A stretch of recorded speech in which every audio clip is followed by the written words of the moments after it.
So I remember when I was younger and when I was forced to go to church every Sunday, this lady got up to give a testimony, and I don't remember if her husband was sick or hurt. Whatever it was, he was suddenly off of work.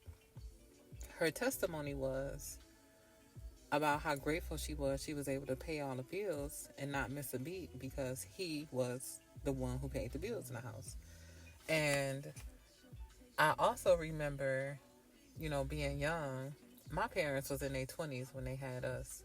And I remember watching them on payday, like put their money together and pay the bills. Now they both skimmed off the top, but they both put their money together, to pay the bills. I don't understand the whole 50-50 conversation that everybody seemed to be on here lately. I understand, women wanting to feel secure, and wanting to feel like this person loved me enough to, provide me all the things, that I want, whatever the reason is. And it's absolutely nothing wrong with that. But I also feel like to have the stipulation of not going 50-50 is something, that would prevent you from even getting to know somebody. I don't know.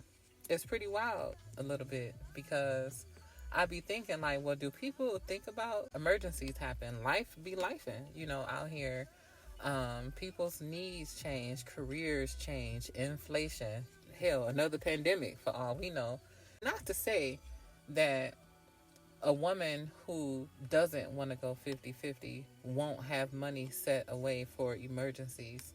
I just feel like in a partnership, it's not one of the things I would care about. The connection, the compatibility, everything else is work wittable for real. I've been in a relationship where he paid all the bills. He was the type that felt like I'm providing, this household for you.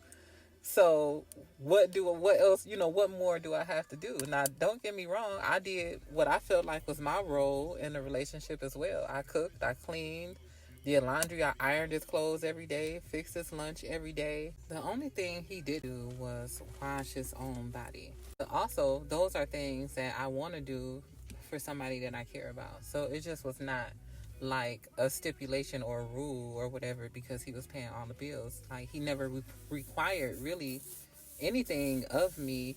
That was what I wanted to do. Now I did pay some bills, like I brought groceries, the phone bill, whatever, but most of my money was my money.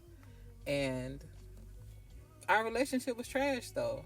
It just wasn't a good connection. We ran a household like business partners. It was no real affection. It was no real like love. You know what I mean?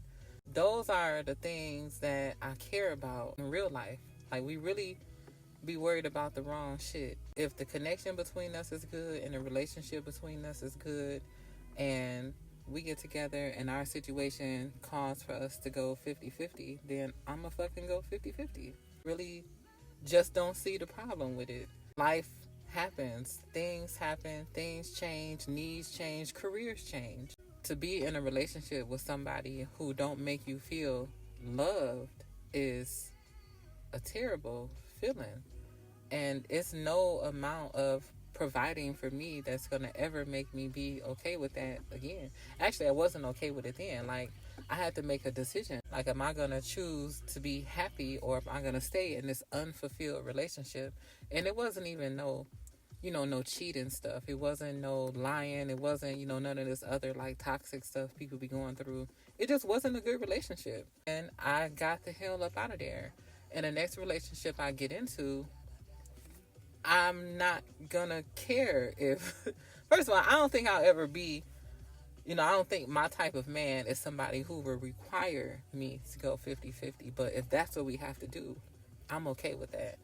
I was watching a video, an interview actually, from a podcast on TikTok. And the guy was talking about how he hates to have to reassure women because if I'm providing everything for you, then you should know that I love you. And why do I have to reassure that?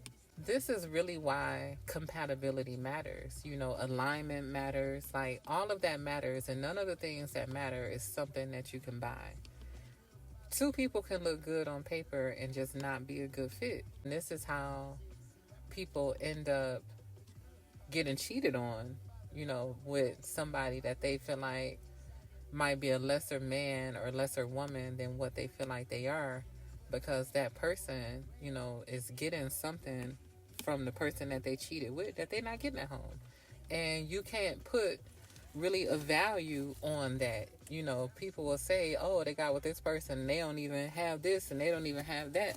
But they have something, you know what I'm saying, that the other person wanted. And I'm not talking about me. I never cheated on nobody.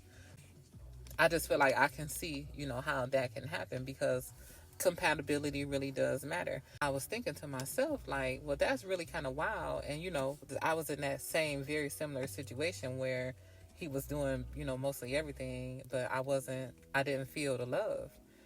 Somebody whose love language is quality time or physical touch is not going to be okay in a situation where they don't feel loved. They just are being, you know, provided for, and you should feel loved because of that. Like, everybody's needs are just different. You know, I'm a very affectionate person, and I need that.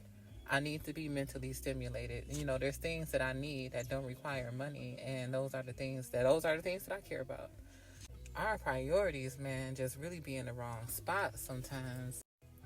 It's really important to love people in their love languages and not yours. Like, you have to love people in ways that feel like love to them. I just thought we came a long way. We came a long way from that mentality of, as long as I'm paying the bills, then I'm doing my part, because that's just not life. I don't know, but that's my rant for this late, early evening, morning. So,